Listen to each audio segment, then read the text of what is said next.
Welcome back. It's time now, as promised, for Media Watch. James Creedon's here with 3 stories to whet your appetite. 50 years since Algeria's independence. The media in France covering it extensively. That's right, and more than they are in Algeria. Seriously? That is what's grabbing the attention of one journalist by the name of, hold on, let's get his name, Akram Belkaïd. He's writing for Slate Africa. Let's have a look at their headline.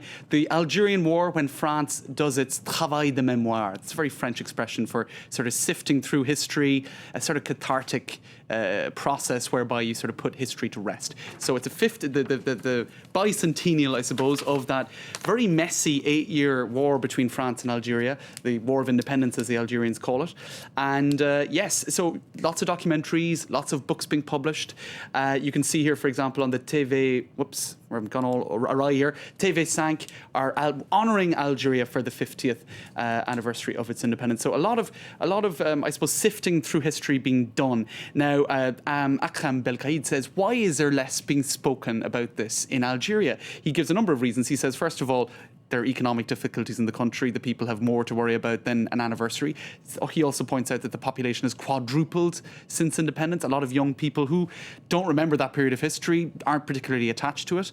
Now, the Bouteflika regime, while they, I suppose, construct their raison d'etre around the whole independence thing, they've built their reputation on it.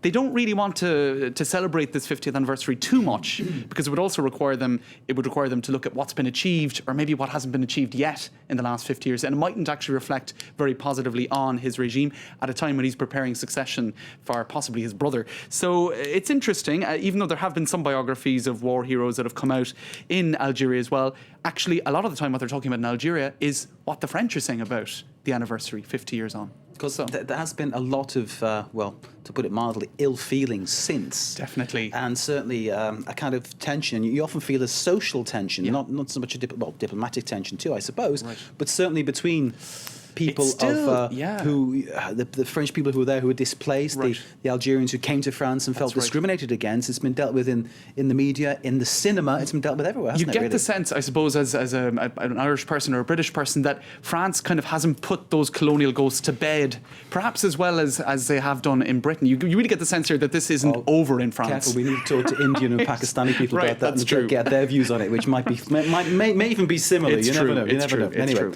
But I get the point. Okay, today's the 29th of February. It's a leap year, and every 4 years a French newspaper hits the newsstands to mark the 29th of February. I didn't know this. James is educating me. And do you know what I did? I forgot the newspaper. I had it down on my desk, and I forgot to bring it with me. James has the newspaper somewhere. He's seen it. I'm holding on to it. Here's the front page. I at least can show you What's that. it called? La Bougie du Sapeur.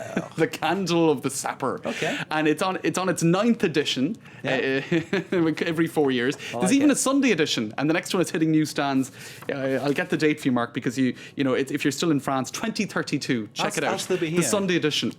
We'll still be doing this, don't worry. You can also subscribe for €100 for a whole century. You'll get about maybe, I don't know what, a handful of editions.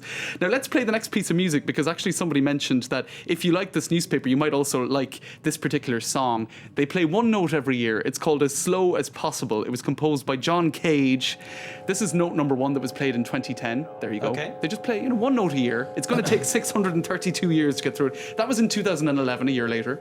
So it's a bit of a gimmicky thing. So if you like your news not breaking once every 4 years, you might like this piece of music as well. Well, highly anticipated, I'd say. Actually, somebody just Show brought us me the the paper. newspaper. La Bougie du Sapeur. Proof that James Creedon had this. There you go. And proof that we work as a team. That's right.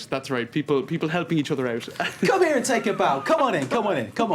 Our Plato assistant comes in to take a bow. This is the guy who went to fetch the paper. Right, Good man. Take it away now. Take it away. The paper. Good man. All right. Germany's finance minister playing Sudoku. Let's roll the pictures, Mark. Roll the pictures. He was caught red-handed. This is Herr Schäuble. That's right. This is in the Bundestag in Germany. And this Finance is minister. on the Greek finance deal. He was He was voting on the bailout for Greece. This is Germany's biggest economy, and their finance minister. And what was he doing? Playing Sudoku, and doing it in such a way that he was trying to hide it as well. Did you see that? He was kind of he was messing At least around. he's got a sense of shame.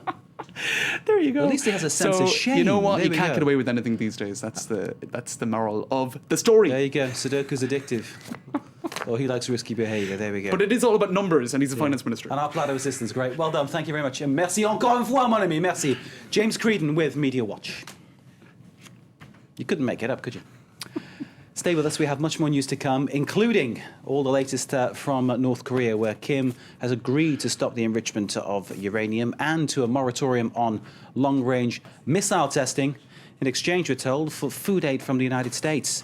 Is this a major turning point in the world's worries of North Korea's nuclear program? That's next.